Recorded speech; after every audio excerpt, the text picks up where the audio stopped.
Hi everyone, it's Carol Baskin at Big Cat Rescue. And this lovely one is Kricket. Kricket is a serval, an African serval, who was being kept as a pet in Virginia, I believe, by a woman who was a vegetarian. And I'm a vegetarian, but this vegetarian insisted that her African serval was a vegetarian too. And of course, cats are obligate carnivores, so they have to eat meat. And if you look closely, you'll see that her little back feet kind of turn out, and her tail is curly, kind of like a pig's tail, because she didn't get the nutrition that she needed as a youngster. And like all serval pets, once the novelty wears off and they grow up, they all spray bucket loads of urine all over everything to mark their territory. So that's when people get rid of them. And she got rid of Kricket. Kricket's one of the lucky ones. She ended up here, and it's really hard to get in here at Big Cat Rescue. You have to pretty much wait for somebody to die of old age for that to happen. And today what we're doing is that actually did happen. Doodles is a serval that we rescued from a basement in New York, and he had been with us for the last 5 years since his rescue, but sadly he passed on a few days ago. So his cage is right next door to Kricket, and the volunteers and interns spent yesterday getting that cage ready for Kricket to move over there. So when she moves next door, it'll be here. She has this big area here with a den, and it goes over there. And then you can see there's a guillotine door where she can pass into the front area right here. And these caves are about 8 feet by 12 feet. They're 4 inches of concrete with rebar reinforcement. So they are super, super strong whenever we have a hurricane. And I see that the volunteers and Gail are now coming with the cage to catch her. So she's watching them pretty warily.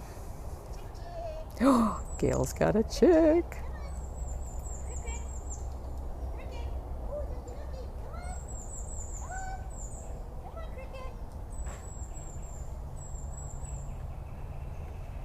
What they'll have to do is get her into her feeding area, and then when she's in there, we'll take the transport cage inside and switch her into the transport cage so that we can carry her next door, because there's no tunnel between these two cages. The reason we need to move her next door, she's like, oh, you are serious. You are going to my feeding area.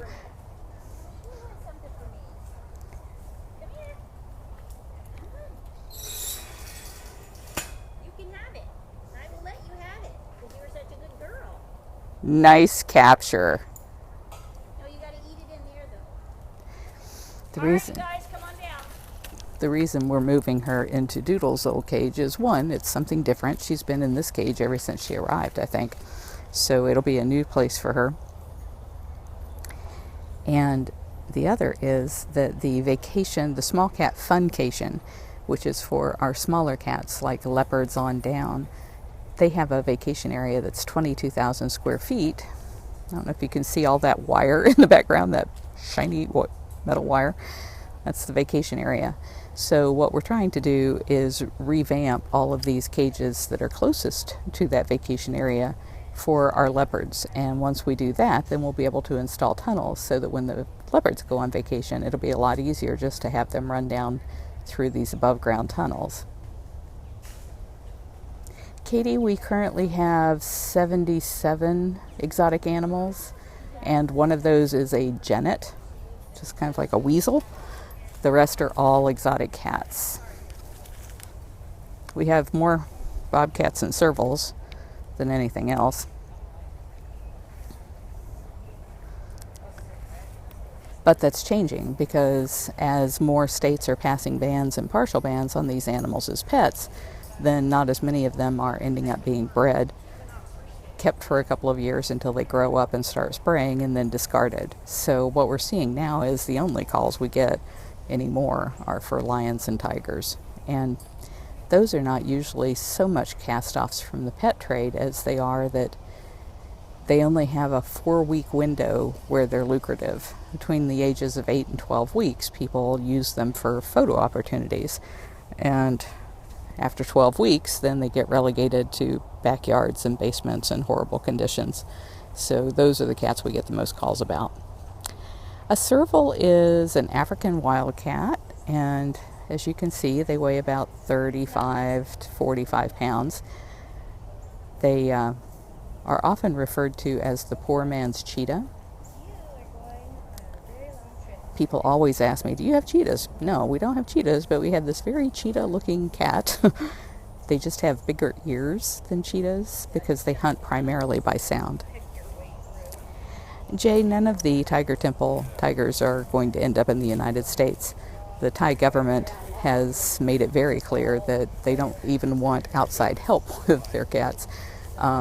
If that help comes with any kind of oversight or any kind of demands on how the animals are treated, they're a lot better off with the government than they were with the Tiger Temple because they were continuing to breed and add more cats to that horrific problem. So at least, hopefully, they won't be bred. Kim, almost all of the servals that people have as pets are spayed or neutered because people think that's going to stop them from spraying, but it absolutely doesn't. It doesn't matter if they're male or female. It doesn't matter if they're neutered or spayed. They all spray like crazy. And that stuff doesn't come off your walls. You just have to take out the drywall. Sheridan, the reason the cats go on vacation is because even though our smallest enclosure is 1,200 square feet, and some of them range up to the size of an acre or 2 acres, they go on vacation to have something different to do. These guys are so intelligent. I'm going to be quiet a minute.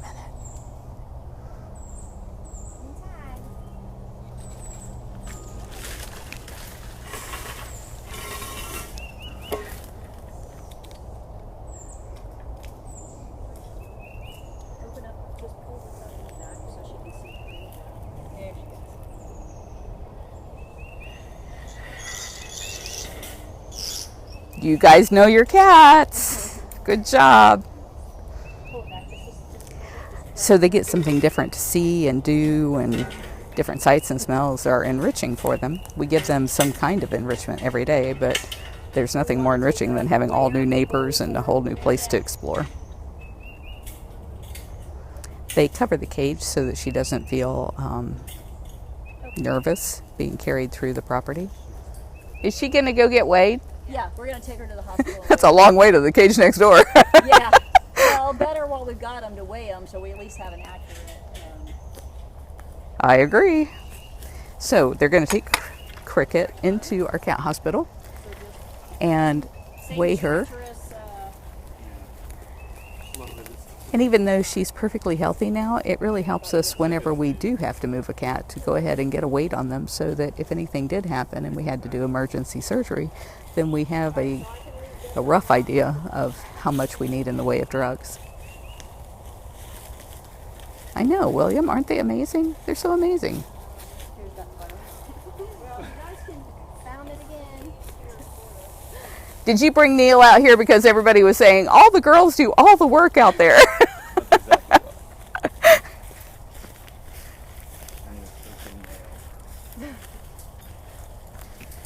The people on Facebook were saying that, not the people here. Not the girls here are not. People on Facebook. Because they just never see guys in the background. Well, and we don't have intern guys that often either. Yeah.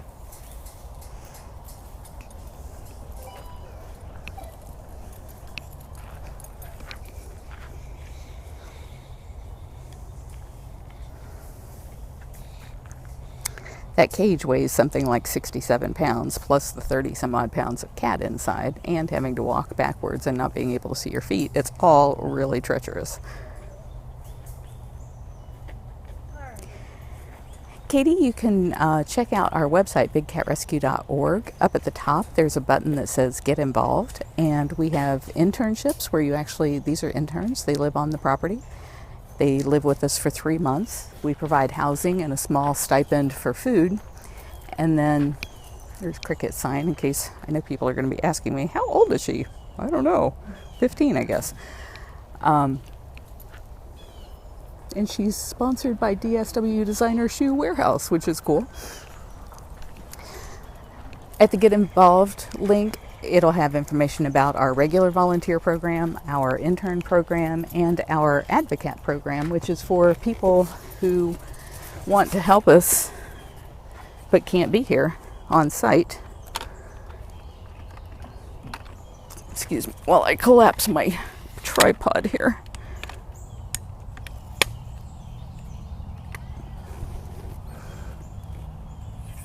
Sorry. I need a film crew. I don't carry water. I wish I did because I'm dying. I can bring you some back from the gift shop. Oh, okay.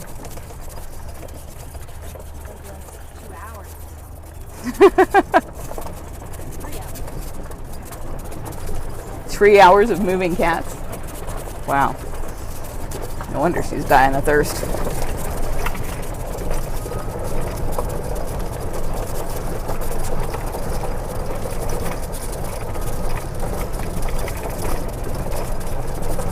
Yes, she's a shoeval.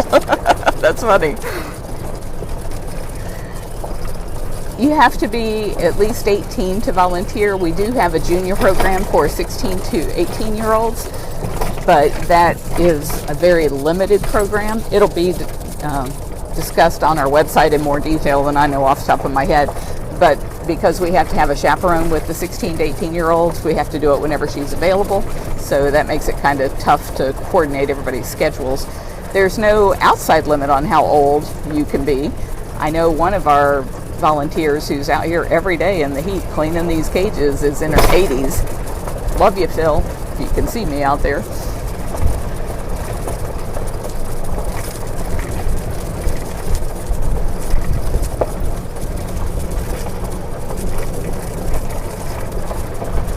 Well, thank you for thanking us for the work that we do, but we couldn't do it at all if it weren't for people like you. So it really makes a difference when you guys are liking our page and liking our posts and sharing them. I'm glad somebody put a bag over that. I had put a camera out here without any kind of housing over it to keep it out of the rain. It looks like somebody at least put a garbage bag over the electronics of it. That was smart. I should not be in charge of IT around here for sure.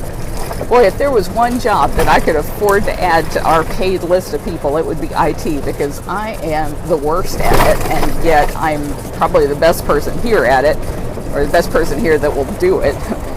Oh, looky who's there. It's Mr. TJ. Oh, there's TJ. TJ! Woohoo! The interns are cleaning up the transport. We just moved one of the tigers out next to the Texas tigers this morning to free up some space. I love crepe myrtles. They're all in bloom. They're everywhere out here. It's very pretty here.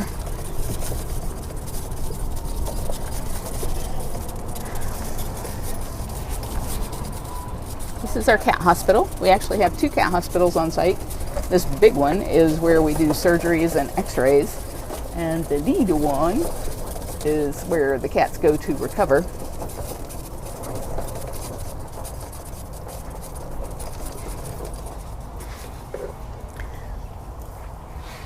The tiger that we moved is one of the cats who's in our witness protection program, so we don't have legal title to her yet. We're waiting for the state that is suing the former owner to get legal title, so that's why you guys didn't get to see that live.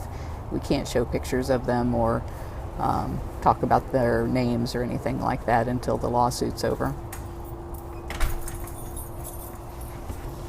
That blue cage, or not blue cage, but that where that blue tarp is behind you there, that's the only cage we have that has a concrete floor in it. And the reason it has a concrete floor is if we have to do major surgery, if we had to do major surgery and keep the wound clean, not let the cats lay in the dirt, then they'd have to be kept on that concrete until they healed. 26 pounds? Yep.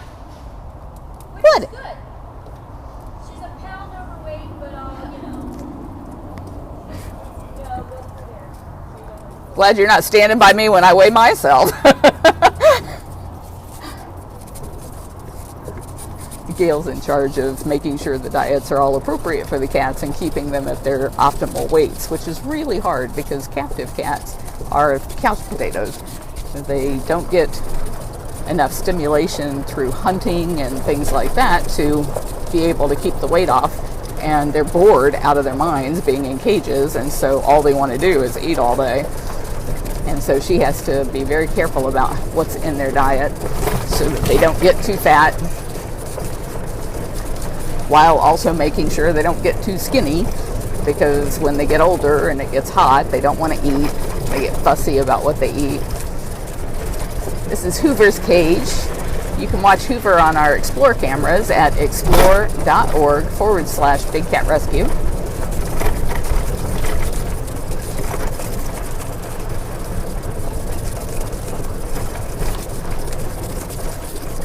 For any of you who are watching this and finding it interesting, you might, and you're afraid you might miss one that we do, what you might want to do is go up to the top of our Facebook page. It's facebook.com/Big Cat Rescue. And you can find us at just about every social site in the world by typing in that social site /Big Cat Rescue. But if you go up to the top and like our page, and then that drop down arrow underneath the like, oh, I'm being followed by butterflies. I love that. We believe that the butterflies here are reminders of all of the spirits of the cats who have lived here and passed on. So I always kind of stop in my tracks when I see that we're surrounded by butterflies. So go up to the top of the page at facebook.com/Big Cat Rescue, click the like button, and then in the drop down, click see this first, so that you always see our interesting posts as they happen.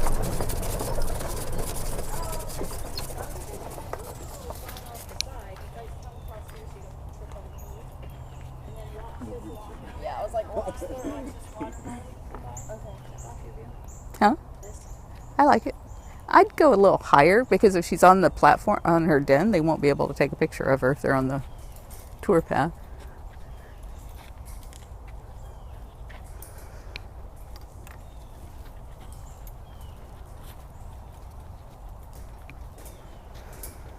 So to let her into her new enclosure, they will do the exact opposite, almost the exact opposite. They'll set her up next to a guillotine door and then open the guillotine door and let her out.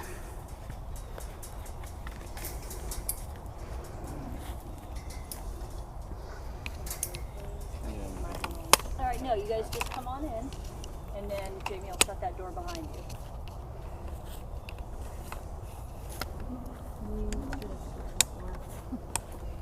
We always say that. Over it.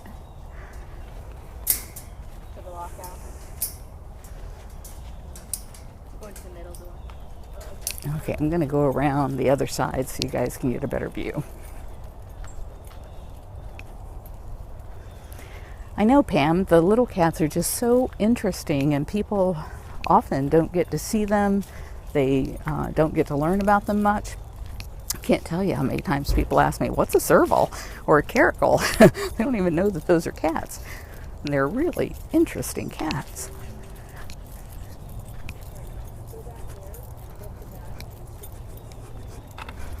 We're looking into the light, so it may be a little hard to see.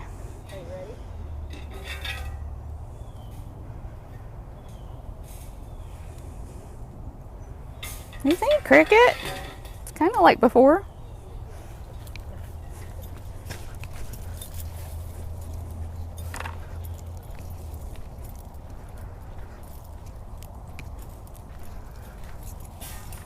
Did she go in the den?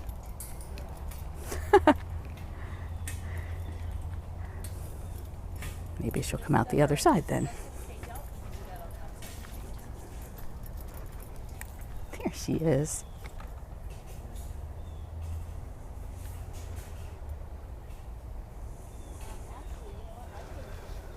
Well, for all of you who are saying, wow, I wish I could do this with the cats, we have a way that you can test your skills, at least on paper, against those of all of our volunteers.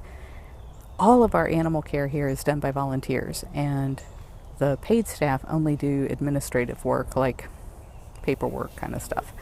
So we took the training that all of our volunteers go through. It's 50 classes, and we put them all online at zoocollege.com.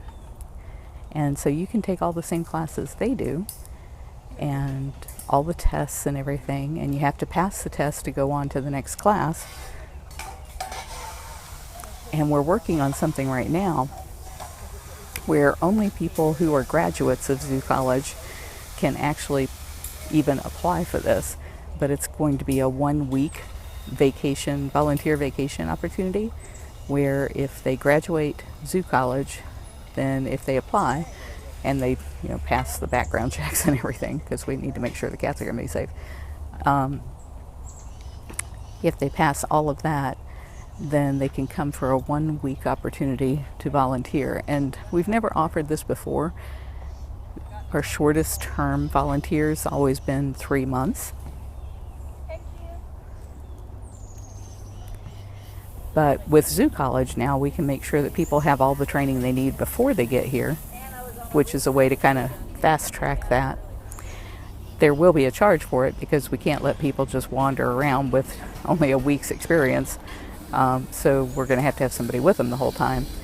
It'll be $3,000 if they have their own accommodations, or $4,000 if we have to put them up in our accommodations.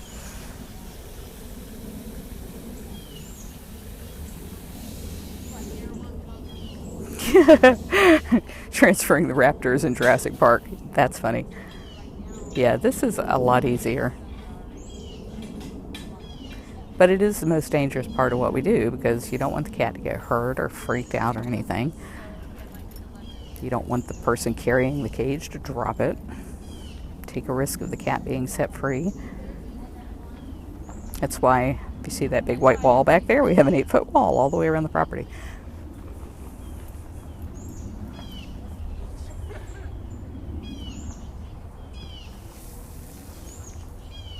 Lori, we moved her next door because Doodles, her neighbor, died, and this was his enclosure. And so this is a way for her to get new neighbors and new sights and sounds and things to do. And it frees up her cage next door, that one over there, which will be converted into a leopard enclosure so that the leopards can go on vacation in the vacation the small cat funcation over there. It's 22,000 square feet, where all of our little cats get a 1-week vacation in that area.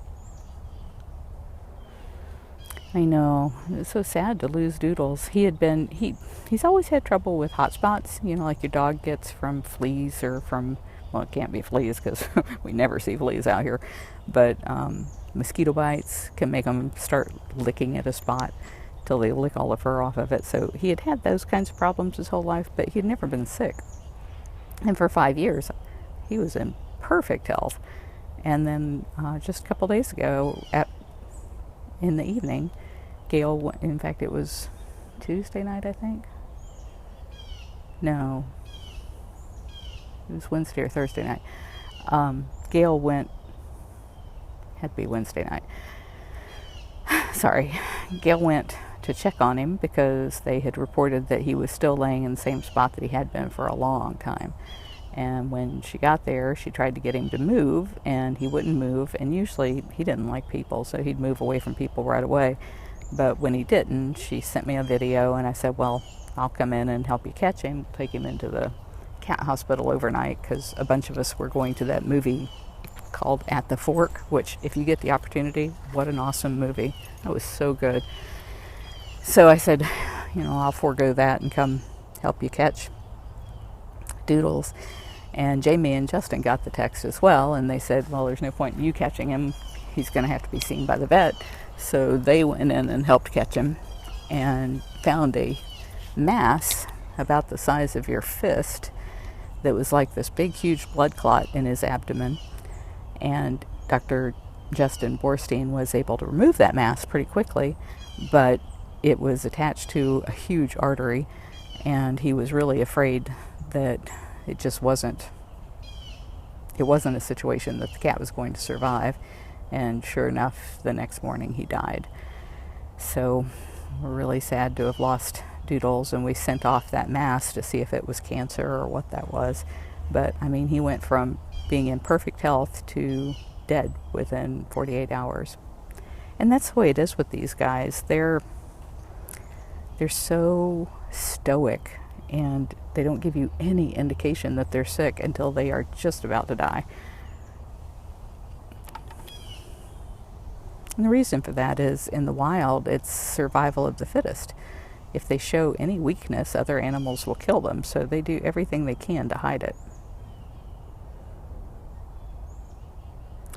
Belinda, we have 9 live webcams. 2 of them are stationary, the one inside the Cool Cat Cave of the Kitten Cabana and the one inside the x-ray room of our cat hospital are stationary. But all of the rest of them are actually manned by real people. And so those real people are always panning around and looking to see where the cat is and what the interesting activity in the cage is, so that the viewers all have the best possible viewing experience. I see some of you typing RIP, which of course, has always stood for rest in peace, but one of the things that our people often say is that RIP stands for run in paradise. And that's so true for our cats. They're finally able to run and run and run and never hit a wall.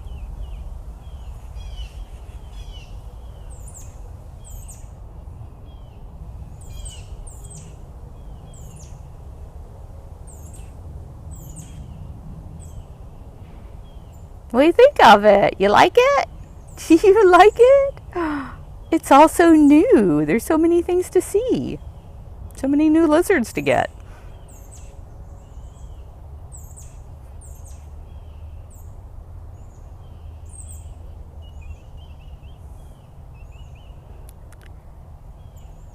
One of the things I always try to do is to physically write down at least 3 things every day that I'm thankful for. And I tell you, one of the things I am so thankful for is that our supporters have been so wonderful to us, that we're able to have those 2 on-site hospitals, and that we have the ability to provide whatever vet care these animals need. We never even have to think twice about whether or not we're going to be able to afford it or what it's going to cost, because we're that well beloved by people like you who make sure these cats get everything they need. So hats off to you guys. I can't thank you enough for the fact that you make it possible for us to give the best possible medical care.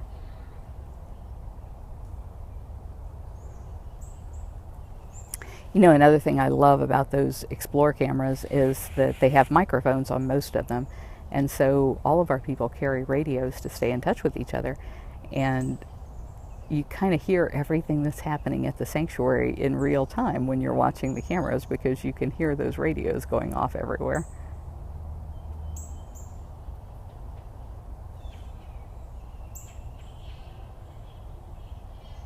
Well, thank you for asking, Renee. You can donate at bigcatrescue.org/donate, or if you're on Facebook, right there at the top of our Facebook page is a donate button. Yeah, this is where you're going to get fed every day. You want to check it out? It's nice and high and dry. They build up the areas where the cats get fed, because when it rains, a lot of times outside the cages is where it's the swampiest. We try to keep the cages inside higher than the surrounding area so that they don't get their feet wet. But when a feeding lockout is out here on the tour path, or not the tour path, but on the path where the keepers work, they have to really build it up high, so that whenever we have really, really, really bad rains and a lot of water, that the cats can at least be dry while they're eating. their bowls are elevated like that because in the wild, cats pee in streams and lakes so that other animals don't know they're in the area. So we have to put them up high enough that the cats don't pee in them. Thought you were going to check out your den. Yeah, it looks like this cage came with 3 of them. She's got 2 of the little plastic dens, and then she's got the big concrete den.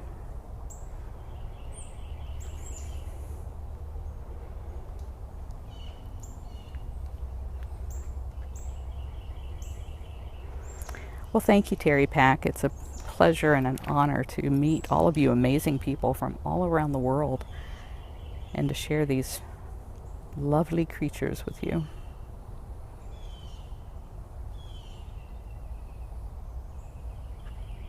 Roxandra, if you want to make sure that your money goes to the Bobcat Rehab area specifically, go to bigcarescue.org/bobcat-rehab.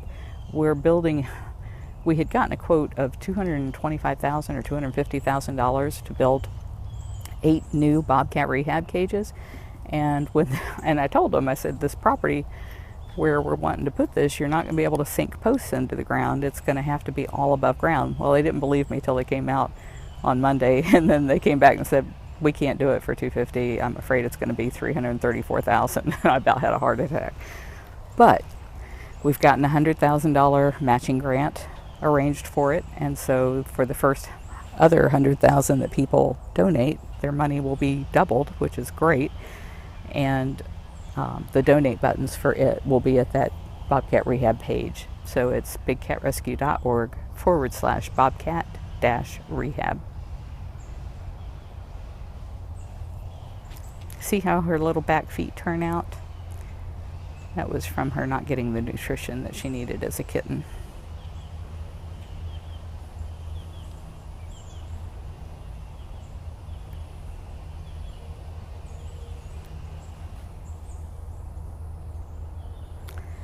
Okay, well, I am going to get back to work. Thank you so much for joining me and Kricket and our wonderful crew here. Talk to you later.